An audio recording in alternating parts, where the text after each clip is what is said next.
अपने पसंदीदा शो के फुल एपिसोड देखने के लिए अभी डाउनलोड करें दंगल प्ले ऐप। अरे तैयारी में कितना समय लगाओगे? वट वृक्ष का पूजा करने भी तो जाना है। छुटकी,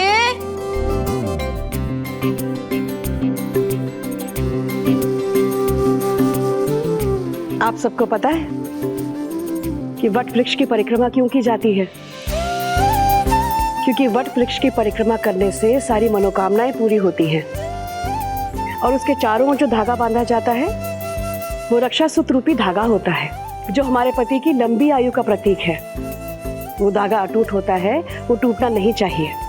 और ये थाली हमने अंशुमन की पत्नी यानी कि हमारी बड़ी बहू के लिए सजाई है।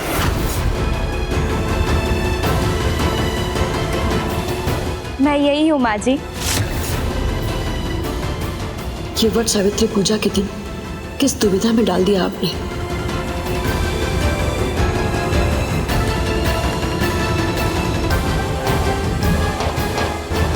अरे छुटकी, सही मायने में बड़के बउआ की पत्नी तो संध्या है। संध्या बहू, देखो तुम्हारी सास तुम्हारे लिए थाली सजा कर लाई है। अरे ले लो।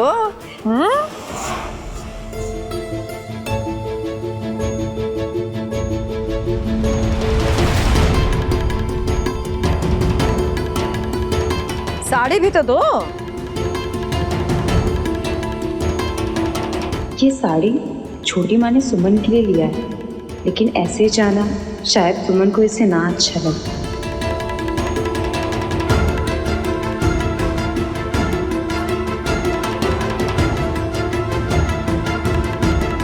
क्या कर रही हो? सुमन, ये तुम्हारे लिए साड़ी, इसे जल्दी से पहन कर आ जाओ। हमारे साथ तुम भी पूजा में चलो और तुम्हारे लिए हम थाल भी तैयार करते रहे। नहीं आरती दीदी, हम अभी ड्यूटी पर हैं, हमें बच्ची को संभालना है, हम ये पूजा में नहीं बैठ पाएंगे। आप जाइए ना। अरे सुसु कर दिया। लाओ, इसे हमें दो। सुमन, आ जाओ। गंदी बच्ची, शरारत करती हो। देखो सुनो, अब तुम्हारी बच्ची भी कह रही है उसे मंजूर नहीं है। जल्दी से कपड़े पहन कर आ जाओ। क्या सुमन, मामी को साथ में ले चलना है ना? हाँ देखो, हाँ कह रही है ये भी। सुमन, अब ज्यादा सोचो मत। बच्चे भगवान का रूप होते, भगवान तुम्हें आदेश दे रहे। जाओ, अंशुमन भैया के कमरे में चेंज करके आ जाओ, हम तुम्हारा यही इंतजार कर रहे हैं।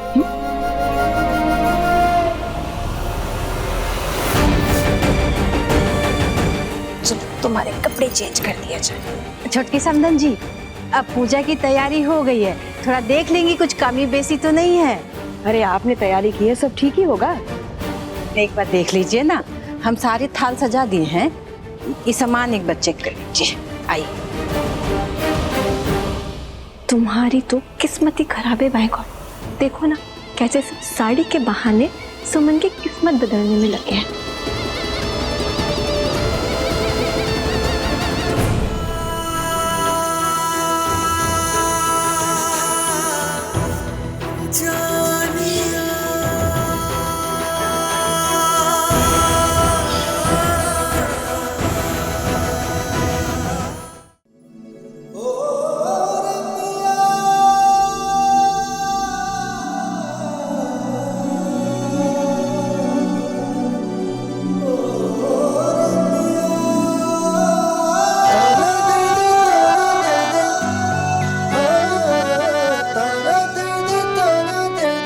ऐसा क्या देख रही हो सुमन?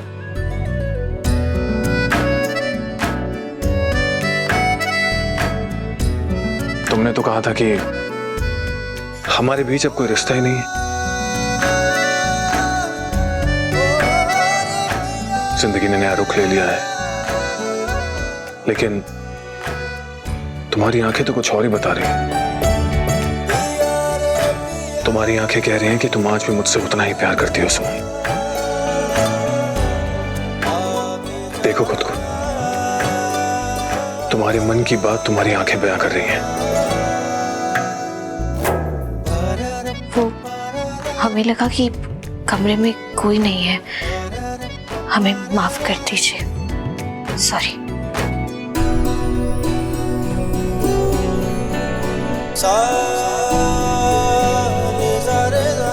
अंशुमन जी प्लीज हमारी साड़ी का पल्लू छोड़ दीजिए, प्लीज अंशुमन जी, हमें जाना है, प्लीज अंशुमन जी प्लीज।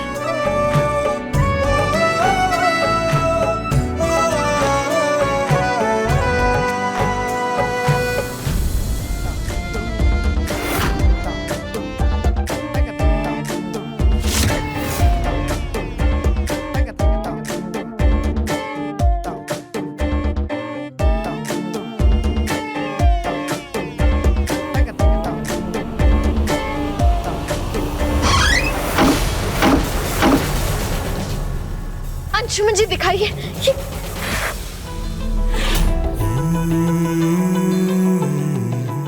क्या?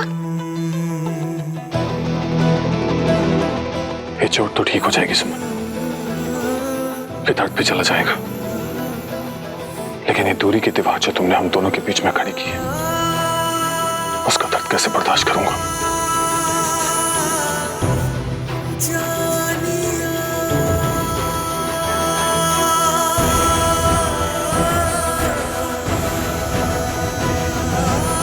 बस 14 दिन के लिए, फिर हम आपकी आंखों से भी ओझल हो जाएंगे, क्योंकि हमारा काम खत्म हो जाएगा ना। लेकिन तब तक प्लीज हमारे काम की रिस्पेक्ट कीजिए अंशुमन जी।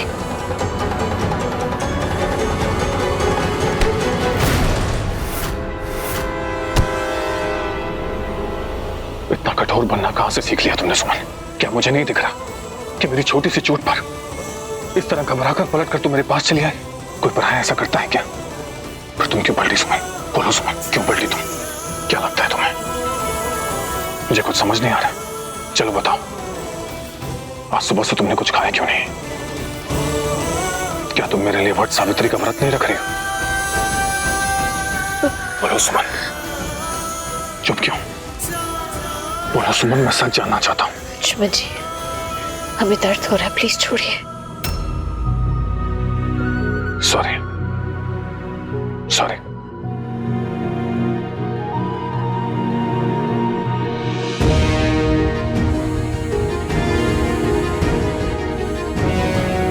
तुम्हें तो झूठ बोलना भी नहीं आता सुमन।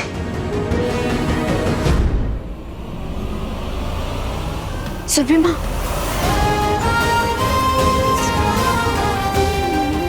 सुमन, किसी विधि व्यवहार से नहीं, दिल की आवाज सुनकर तुम्हारे बंधन के नाम हमने तुम्हारी मांग में सिंदूर भर दिया बेटा। माफ कर देना हमें, हम अपने दिल के हाथों मजबूर हो गए थे। सदा सुखी रहो।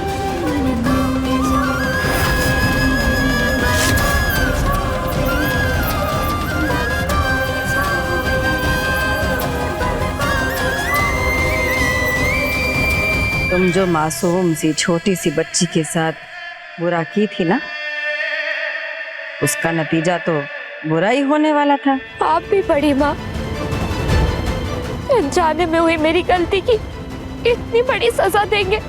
वैसे भी ये परिवार में कोई नहीं है अपना, सिर्फ आंचल के सिवा, जिससे मैं अपना दुख बांट सकूं। और आप में मैं अपनी माँ की छवि देखती हूँ। आपने मुझे स्वीकारा भी है, मैं आपके हर फैसले में आपके साथ हूँ, चाहे आप मुझे जो भी सजा दे।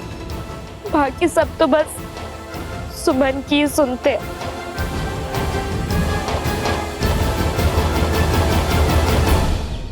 सब अच्छे से हो गया समधन जी से पूजा पाठ, कुछ कमी रही नहीं ना? अरे दीदी, आप जल्दी आ गई। अरे हम तो आपको प्रसाद देने के लिए ढूंढ रहे थे, वहाँ पे कहाँ चली गई थी?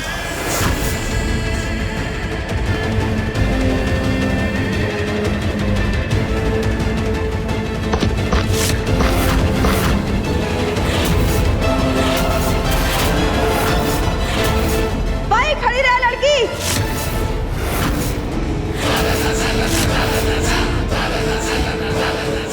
दीदी छटके,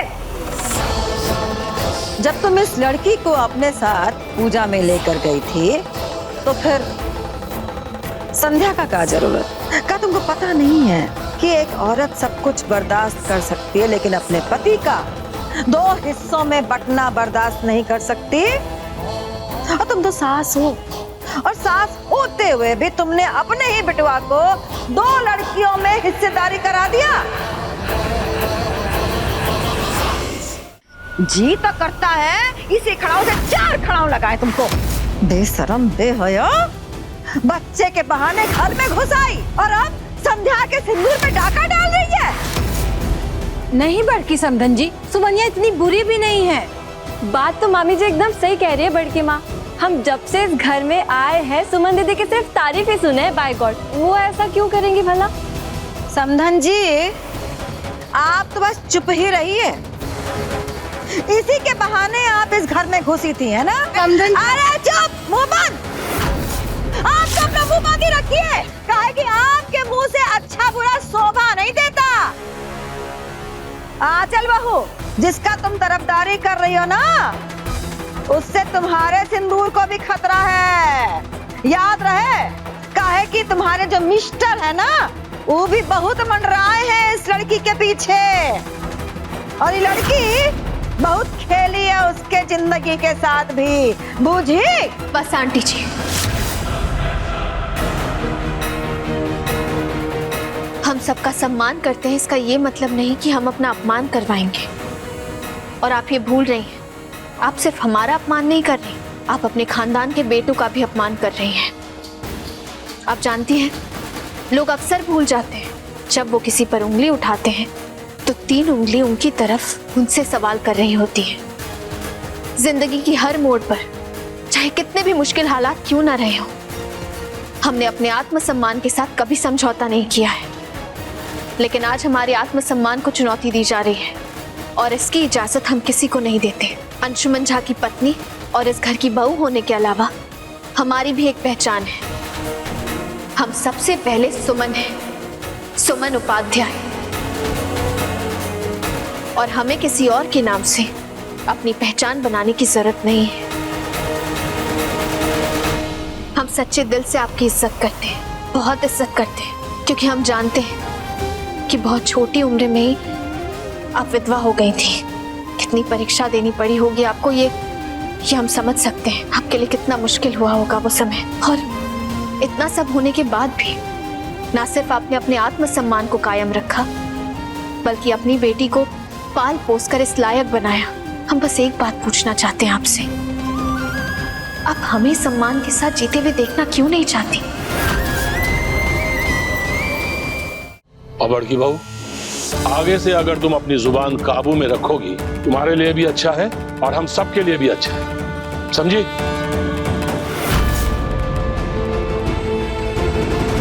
अंशुमन,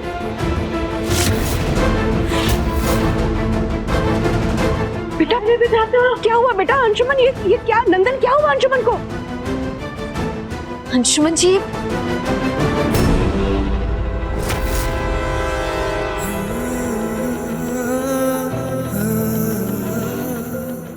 आवाज देते देते रुक क्यों गई सुमन? आखिर किन सवालों ने रोक रखा है तुम्हें? यही पूछना चाहती हो ना कि मुझे कुछ हुआ तो नहीं? देखो, कुछ नहीं हुआ मुझे। तुम्हारे होते हुए मुझे कुछ कैसे हो सकता है?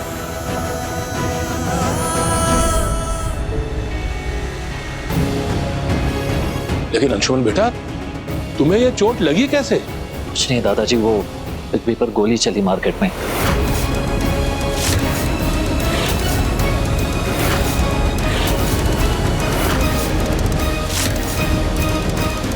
बाल बच के कुछ हुआ नहीं है। बाकी कौन लोग थे, कुछ पता चला? नहीं बाबा।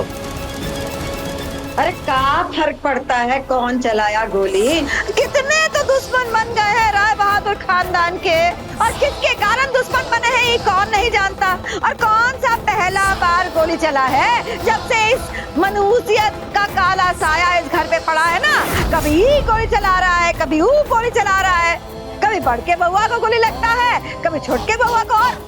और तो और छोटकी को भी गोली लगा है, भुला दिए है का? बस गनीमत है कि जान बच गया। हाँ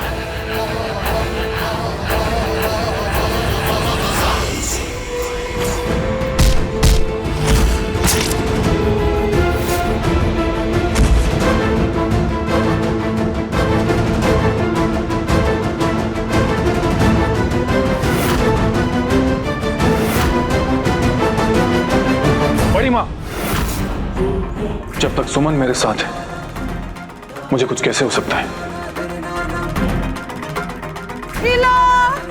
मौका लगा नहीं कि तोता मैना का अटखेली शुरू हो गया।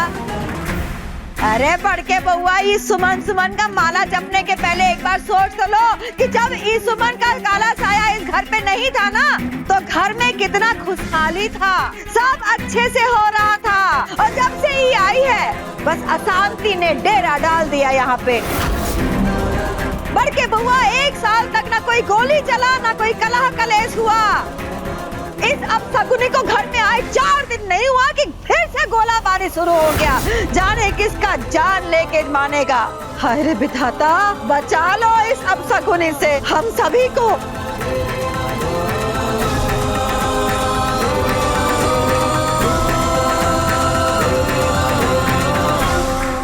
क्यों बोला हमसे कि वो बच्ची अंशुमन जी और संध्या की है? वो बच्चा अंशुमन का है, अंशुमन और संध्या का, दोनों का शादी हो गया है। क्यों बोला आपने कि अंशुमन जी और संध्या की शादी हो चुकी है? क्यों बोला कि अब उनका एक बच्चा भी है, जबकि वो बच्चा तो आरती दीदी का है? क्यों आप नहीं चाहती थी कि हम और अंशुमन जी जीवन साथी के रूप में एक हो जाएं? क्यों बड़ी माँ? तुम्हारा हिम्मत कैसे हुआ हमसे सवाल करने का?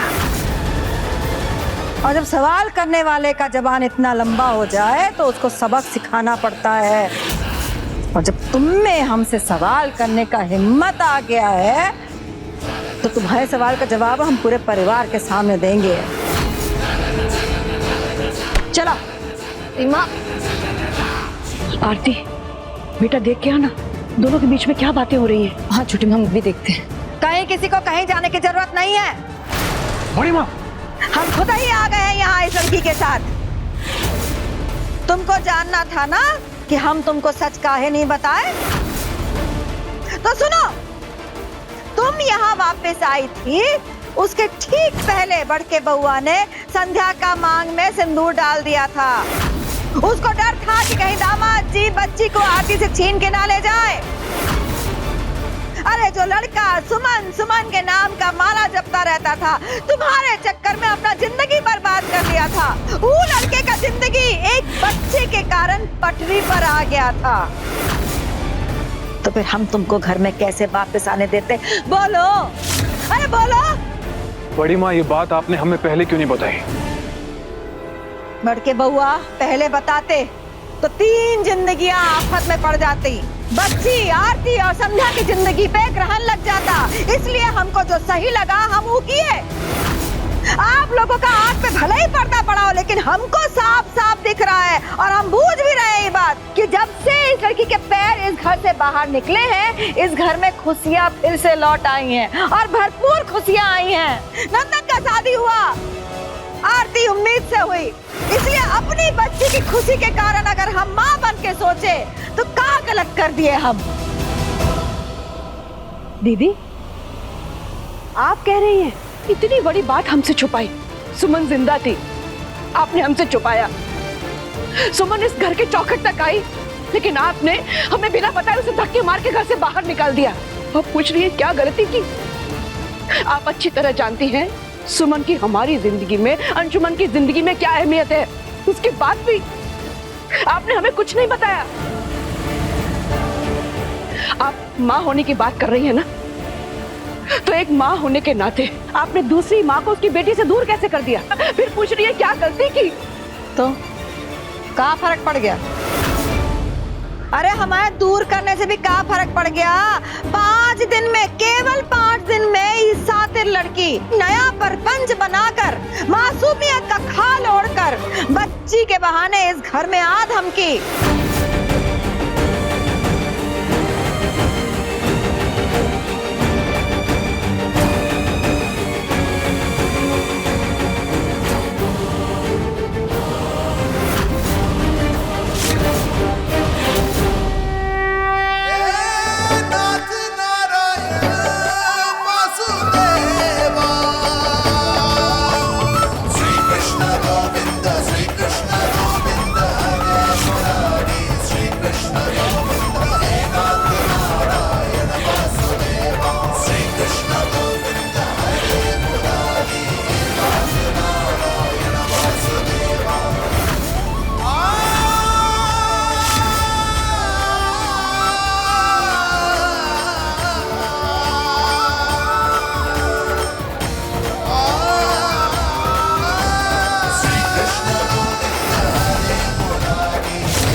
क्या आपकी शादी सच में एक अनचाही शादी थी?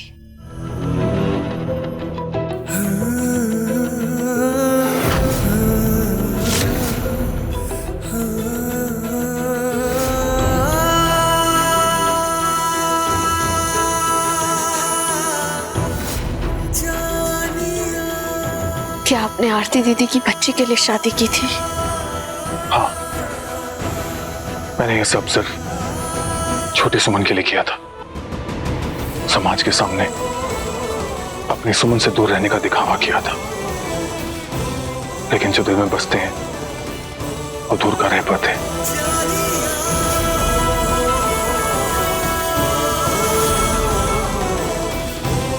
इसका मतलब आपने अपनी सुमन का 1 साल तक इंतजार किया था। मैं तो आज भी तुम्हारा इंतजार कर रहा हूँ सुमन।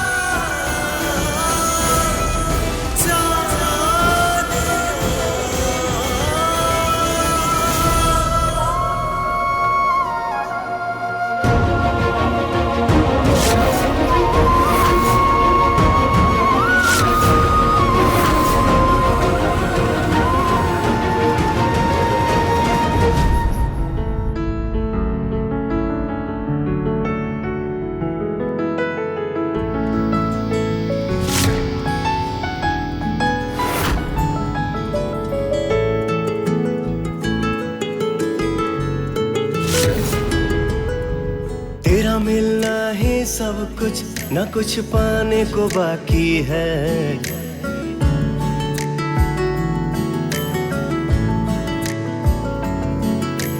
तेरा मिलना ही सब कुछ, न कुछ पाने को बाकी है। तुझसे ही सांस आती है।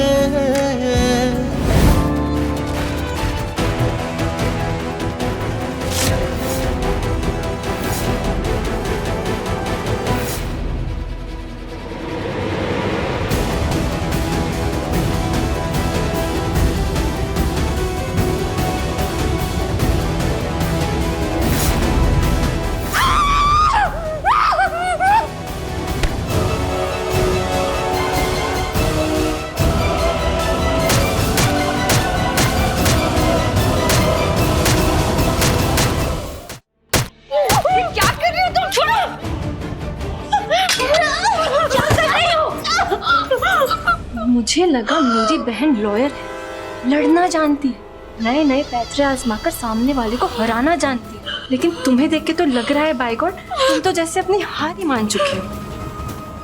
ड्रामा करने का यही तो सही मौका है। तुम ऐसा खेल खेलो कि घर वालों के साथ साथ वो सुमन भी तुम्हारे इंसाफ की लड़ाई लड़ने के लिए तैयार हो जाए। अपने सिंदूर का इंसाफ चाहिए कि नहीं चाहिए तुमको?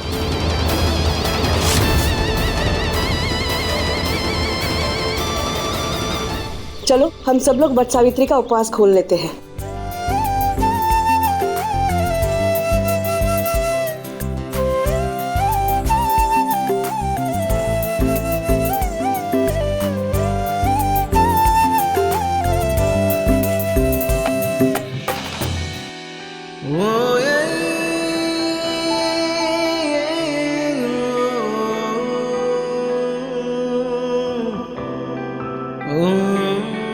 आरती, तुमने सुमन को कहीं देखा है? अब नहीं भैया, यही कहीं होगी। अच्छा, मैं देखता हूँ।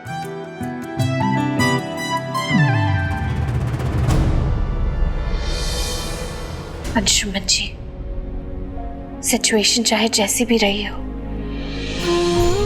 संध्या के साथ इंसाफ होना ही चाहिए। वक्त ने हमें बहुत कुछ सोचने पर मजबूर कर दिया है, लेकिन हम भी एक लड़की हैं और उस दुख को अच्छे से समझते हैं कि एक लड़की के लिए उसके पति का साथ कितना जरूरी होता है।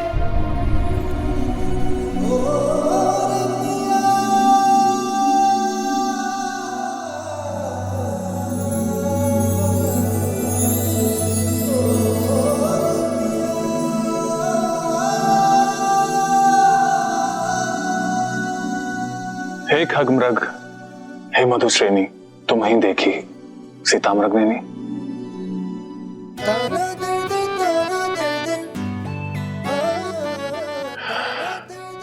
सुमन, मैं बहुत लकी हूं। आज के दिन मुझे मेरी पत्नी वापस मिल गई, जो मेरे पास होके भी मुझसे दूर थी, वो फिर से मेरे करीब है।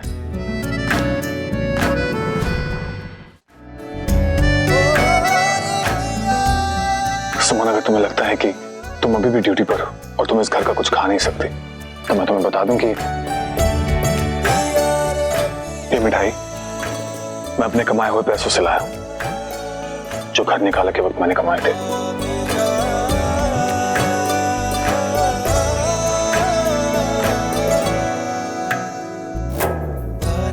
अब मैं आंखों में आंसू नहीं, बस इस चेहरे पे हंसी देखना चाहता हूं, बस।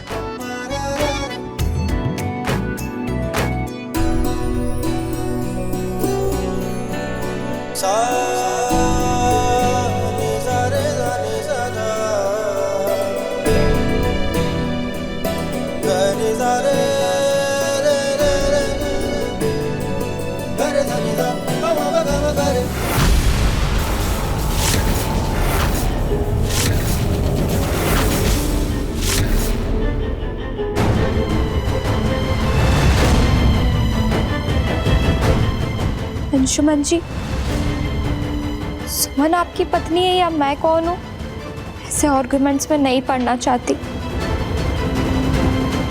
लेकिन आपको ये याद रखना होगा, मैं अभी भी आपकी पत्नी हूँ। इसलिए बस आपकी तस्वीर देके अपने हाथों से खाकर उपवास तोड़ना चाहती हूँ, जैसे नंदिनी और आरती ने कर लिया।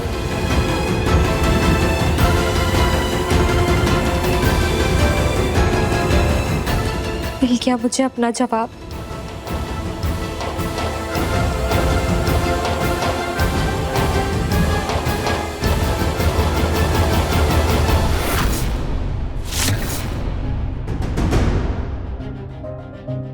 रुक जाओ संध्या। संध्या बिल्कुल सही कह रही है अंशुमन जी। जिंदगी ने हम तीनों को ऐसे तिराहे पर लाकर खड़ा कर दिया है, जहाँ कौन किस रास्ते पर आगे बढ़े ये फैसला करना बहुत मुश्किल है। चाहे सिचुएशन कैसी भी क्यों ना हो, लेकिन सच तो यही है ना कि संध्या आपकी पत्नी है और आपका फर्ज बनता है कि आप अपने हाथों से संध्या का व्रत तोड़ें। संध्या का व्रत तोड़वाइए अंशुमन जी।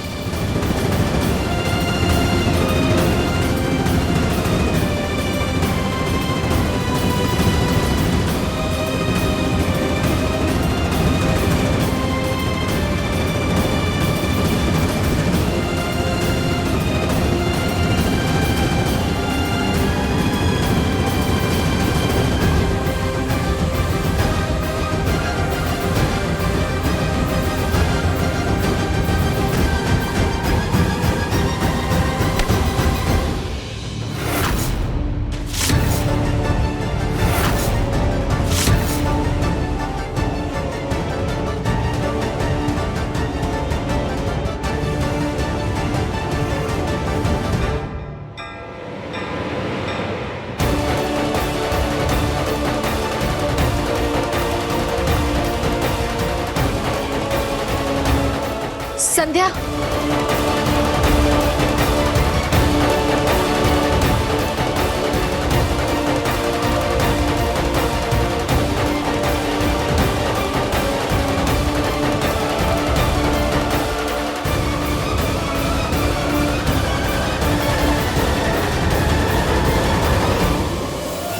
माँ सावित्री की कृपा से आज हमारी बच्ची को अंशुमन भैया सुमन जैसे माता पिता मिल गए। इससे अच्छी हमारे लिए कोई बात हो ही नहीं सकती। चलो नंदिनी, खाना खा ले। बोरा गई है हमारी बिटिया पूरी तरह।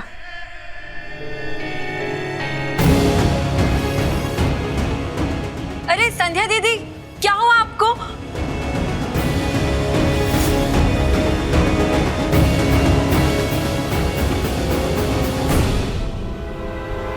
आप सब जानते हैं ना कि ये क्या है?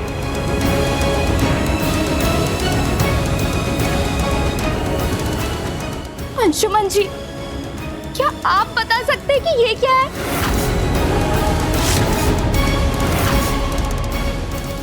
संध्या, आखिर तुम कहना क्या चाहती? नहीं अंशुमन जी, पहले मुझे ये बताइए कि ये है क्या? ये सुमन का सिंदूर है। सिर्फ सुमन का नहीं, मेरा भी सिंगोड़ा है। आपने इसी सिंगोड़े से पूरे परिवार के सामने मेरी मांग भरी थी।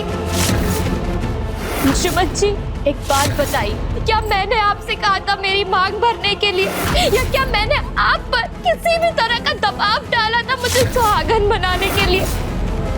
नहीं ना, आपने खुद अपनी मर्जी से मेरी मांग को सिंदूर से सजाया था।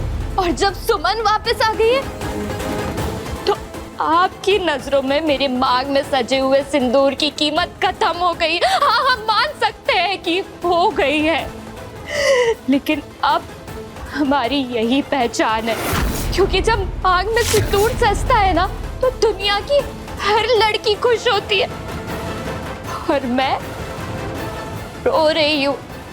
हम आप सबसे पूछते हैं क्या कसूर है हमारा? ऐसे समय में अंशुमन जी का साथ देना।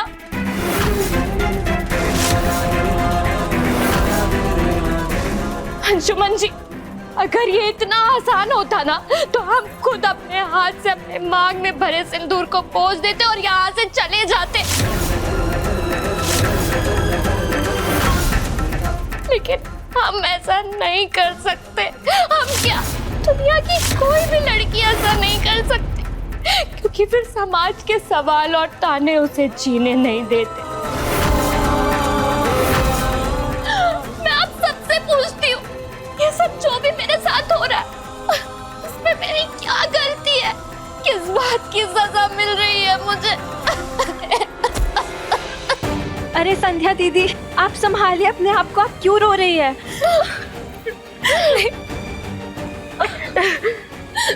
भैया जी, मैं कुछ कहूंगी ना तो अभी छोटा मुंह और बड़ी बात होगी, लेकिन सच तो ये है कि जब आपको जरूरत थी तो आपने मेरी बहन से शादी कर ली, पर जब आपका काम निकल गया तो आप इस रिश्ते को अपनाने के लिए भी तैयार नहीं है। हाँ चल, तुम्हें बीच में बोलने की कोई जरूरत नहीं है, उठो और अपने कमरे में जाओ। मैं नहीं बोलूंगी तो कौन बोलेगा नंदन जी? यहाँ मेरी बहन की जिंदगी बर्बाद हो रही है। बाय गॉड, जब जरूरत खत्म हो गई है तो सब मजाक हो गया है। इसे कहते हैं यूज एंड थ्रो। शायद यही इस परिवार का नियम है, लेकिन इस यूज एंड थ्रो के खेल में ये भूल गए हैं कि हम कोई सामान नहीं है। देखो संध्या, हम मानते हैं कि तुम्हारी गलती नहीं है, इन सब के जिम्मेदार हम हैं, ये परिवार नहीं। और इस परिवार की परंपरा पर सवाल मत उठाओ। इस परिवार ने बहुत त्याग किया है संध्या, ये परिवार कभी किसी का इस्तेमाल नहीं कर सकता। हाँ, हम मानते हैं अंशुमन जी ने पूरे परिवार के सामने तुम्हारी मांग में सिंदूर भरा था, तुम्हें पत्नी होने का हक दिया था, लेकिन हमें विश्वास है इस परिवार पर, वो तुम्हारा हक नहीं छीनेंगे। तुम्हें तुम्हारा हक जरूर मिलेगा संध्या, हमारी बात समझने की कोशिश करो। बंद करो अपना ये बड़ा बड़ा बात करती है इसके हक का, है? चूहिया मार के गोबर सुधारने का अपना ही प्रोग्राम बंद कर दो तुम। तुम्हारे नौटंकी के कारण इस भागन का हक छिना है, पता है तुमको ना? तुमको ना इस घर से, इस परिवार से छू मंतर हो जाना पड़ेगा हमेशा के लिए। इस संध्या का ना जीवन अपने आप संवर जाएगा। चलो एक काम करते हैं, तुम इसका मदद करो, हम तुम्हारा मदद करते हैं, है ना? आओ चलो निकलो घर से। बड़ी माँ,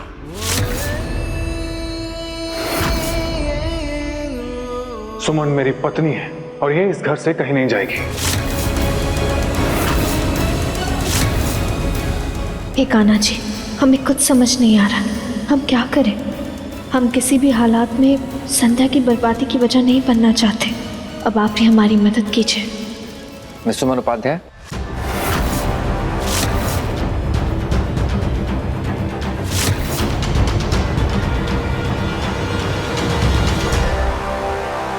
आई एम सॉरी, आई थिंक मैं थोड़े गलत टाइम पे आ गया।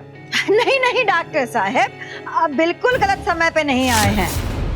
तो इसको भी साथ लेके जाइएगा, भुलाइएगा नहीं है? अरे दीदी, ये हमारे घर का मामला है, हम आपस में बात करके निपटा लेंगे। डॉक्टर राजीव, वो क्या है, जब बहुत सारे बर्तन होते हैं तो एक दूसरे से टकराते हैं, आवाज आती है। बड़ा घर है, बहुत से लोग हैं, ऐसी छोटी मोटी बातें होती रहती है। I understand. बेटा आप खड़े क्यों हैं? आइए ना, साथ में बैठ के खाना खाते हैं। आइए। नहीं, फिर कभी।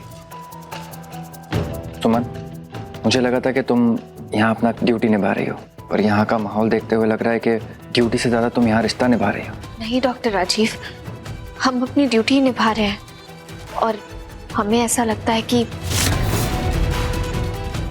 हम सब कुछ जान चुके हैं और कल ही हम मैजिस्ट्रेट साहिबा को बुलाकर अपना फाइनल रिपोर्ट दे देंगे। वैसे अब हमें चलना चाहिए।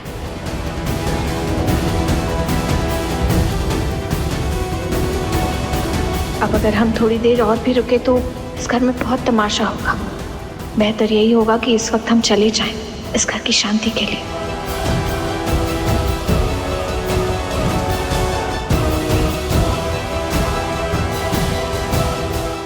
इस वक्त सुमन को रोकना सही नहीं होगा, इससे बच्ची के अडॉप्टेशन में प्रॉब्लम हो सकती है।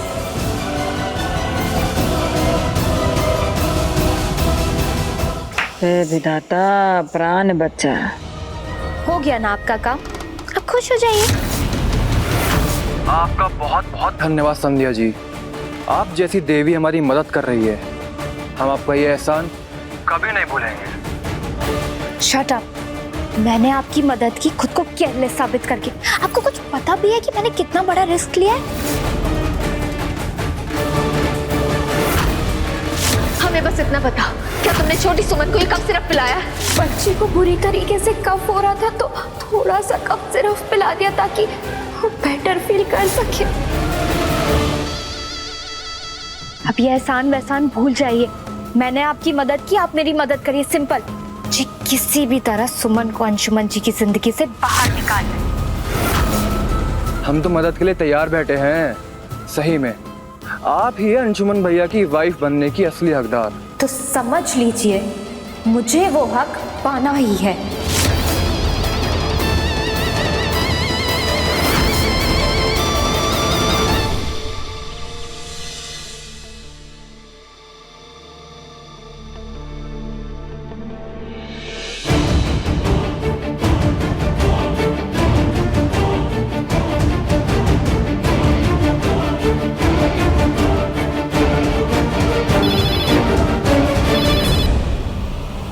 हेलो,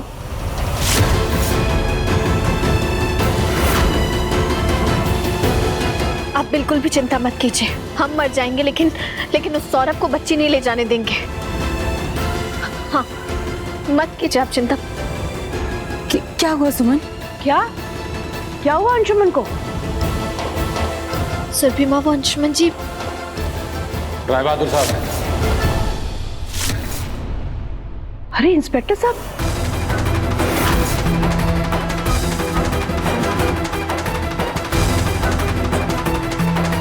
क्या बात है? इंस्पेक्टर साहब, बता दीजिए इन सबको कि बच्ची हमें सौंपने का समय हो गया है।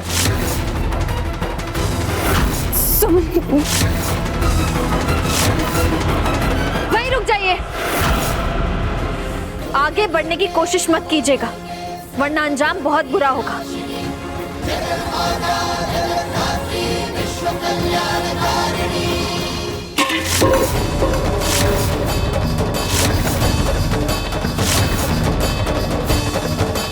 हमें पता था कि यहाँ कुछ ऐसा ही होने वाला है। तुम लोग हमें हमारी बच्ची देने में आनाकानी करोगे, इसीलिए देख लो, हम पुलिस के साथ आए हैं। अब देखते हैं कौन रोकता है।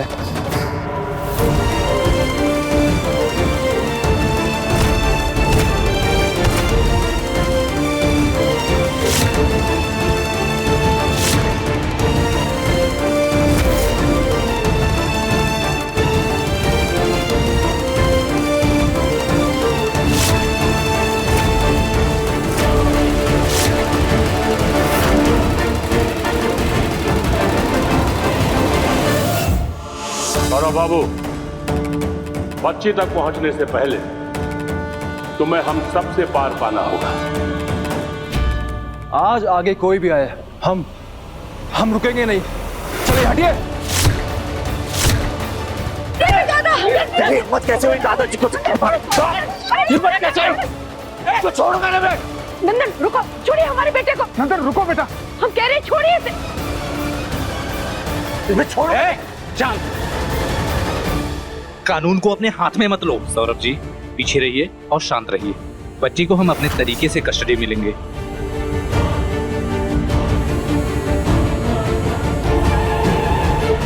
वहीं रुक जाइए।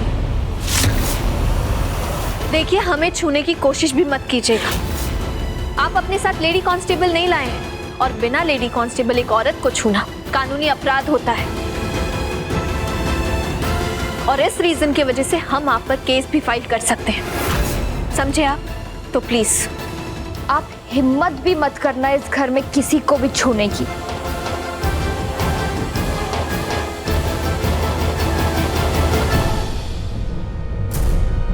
सौरभ जी हम आज ऐसे नहीं लौटने वाले हैं। हम तो किसी को भी छू सकते हैं ना।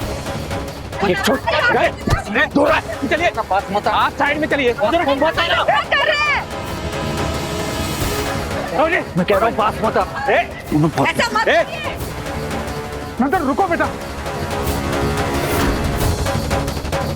रुक जाओ सौरभ।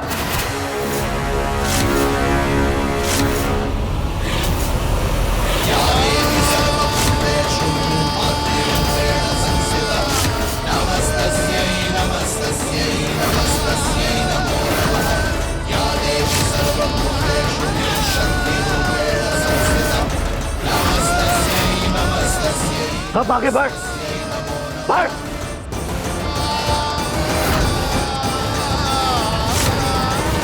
क्या हुआ? अब बढ़ो ना आगे, हम भी तो देखें आपकी हिम्मत। एक बात हमेशा याद रखिएगा, अगर कोई इंसान एक माँ से उसका बच्चा छीनने की कोशिश करता है तो वो माँ दुर्गा का रूप भी धारण कर लेती है। आइए, है हिम्मत, बढ़िए आगे। सुमन जी, आप कानून को ऐसे हाथ में नहीं ले सकती। ये रॉड नीचे रखिए। देखिए इंस्पेक्टर सर, हम अपनी जगह पे ही खड़े हैं, हम किसी पर हमला नहीं कर रहे, लेकिन हम इस आदमी को ये बच्चा नहीं सौंप सकते।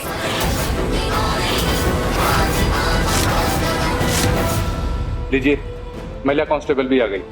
चलिए पकड़िए सुमन जी को। अरे अब कोई बीच में आने की कोशिश नहीं करेगा। हम बच्ची को अपने तरीके से कस्टडी में लेंगे, कोई रोकेगा नहीं। रुक जाइए इंस्पेक्टर साहब।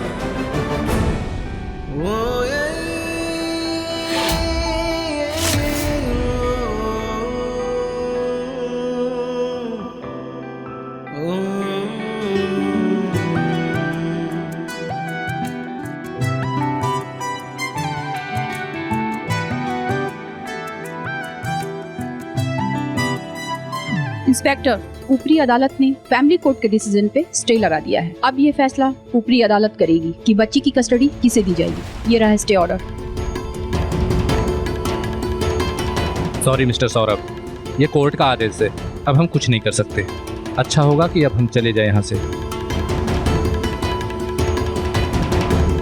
चाहे जितना भी कोर्ट के चक्कर लगा लो, बच्ची को हम लेकर ही जाएंगे, कोई रोक नहीं पाएगा। चलो।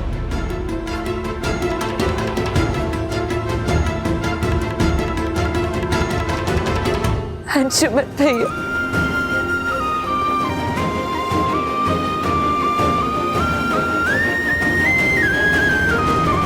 मैंने सुमन को पहले ही कॉल करके बता दिया था कि किसी भी हालत में सौरभ को रोक कर रखें, ताकि मैं स्टे ऑर्डर्स ले सकूं। स्टे ऑर्डर्स तो मिल गए हैं, लेकिन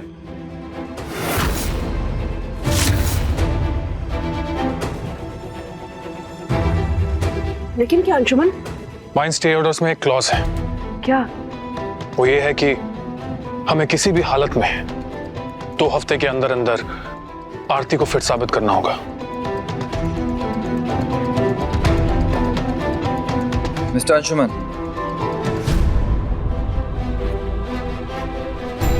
आप इसकी फिक्र मत कीजिए। आरती को 15 दिन के अंदर फिटनेस सर्टिफिकेट देने की जिम्मेदारी मेरी है। डॉक्टर राजीव, आप यहाँ? हाँ, वो आंचल ने मुझे सजेस्ट किया था डॉक्टर राजीव को कॉल करने के लिए, तो मैंने बुलाया था। अरे वाह आंचल,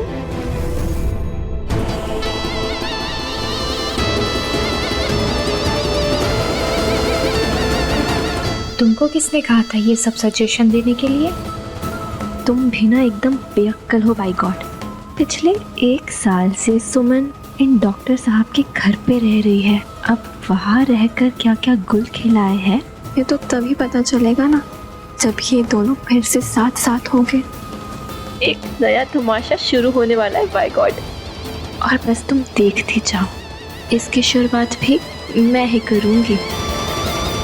आरती जी, आप बिल्कुल चिंता मत कीजिए, मैं ये साबित कर दूंगा कि आप फिट हैं, फिर आपके बच्चे को किसी को देने की जरूरत नहीं पड़ेगी। तो इसी खुशी में चाय हो जाए।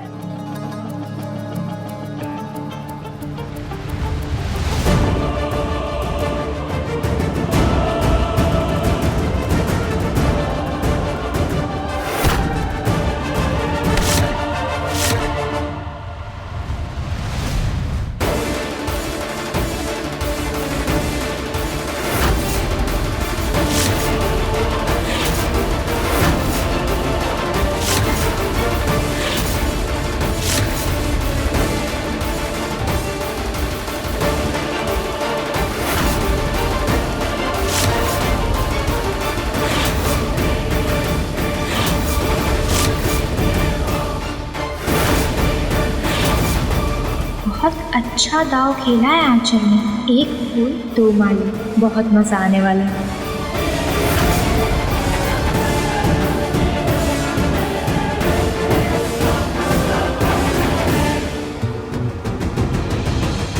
तीर तो अंधेरे में फेंका था, लेकिन निशाना लगा एकदम ठिकाने पर जाकर।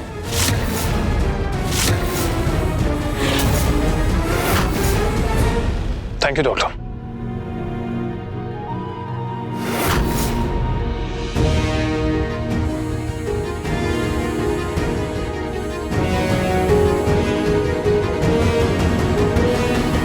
आंचल, तुम भी करने कुछ चाहती हो और कर कुछ देती हो, क्या ये?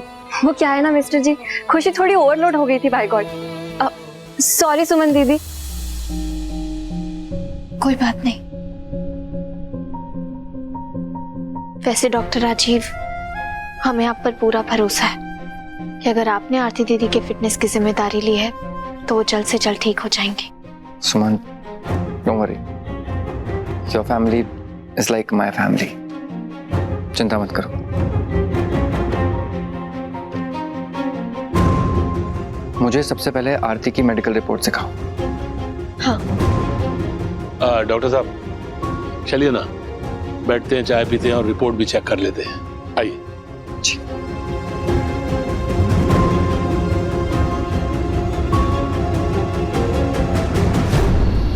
देख रही हो दीदी, सुमन और डॉक्टर राजीव की दोस्ती कितनी पक्की है। सुमन के नाम का एक फोन गया और डॉक्टर साहब भागे भागे घर चले आए। दोस्ती तो पक्की होगी ही ना आंचल, 1 साल साथ साथ रहे दोनों।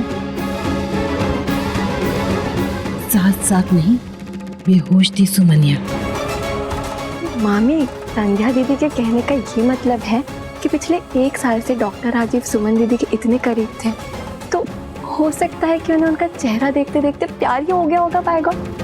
अब सुमन दीदी है ही इतनी प्यारी, कोई भी उन पर लट्टू हो जाएगा।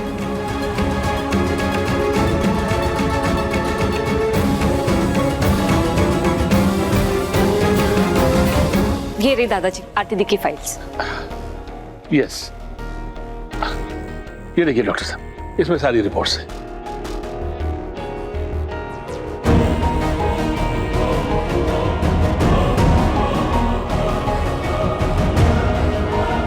मैं आती हूँ। कहाँ? कुछ नहीं।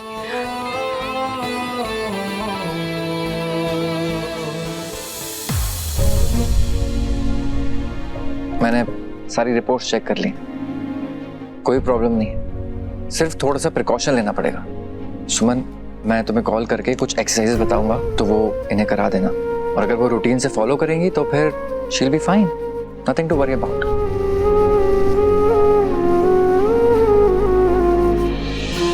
Doctor Rajiv, thank you so much. आप हमारी और हमारे परिवार की इतनी मदद कर रहे हैं। और आरती दीदी, अब आपको चिंता करने की कोई जरूरत नहीं है। अब आपके फिटनेस की जिम्मेदारी डॉक्टर राजीव ने ले ली है। अब आपको कुछ नहीं होगा, आप जल्दी से ठीक हो जाएंगी और फिर छोटी सुमन को हमसे कोई नहीं छीन पाएगा। राजीव जी, आपका बहुत बहुत धन्यवाद। देखिए पलकों की छांव में 2 सोमवार से रविवार शाम 7:30 बजे दंगल प्ले ऐप पर।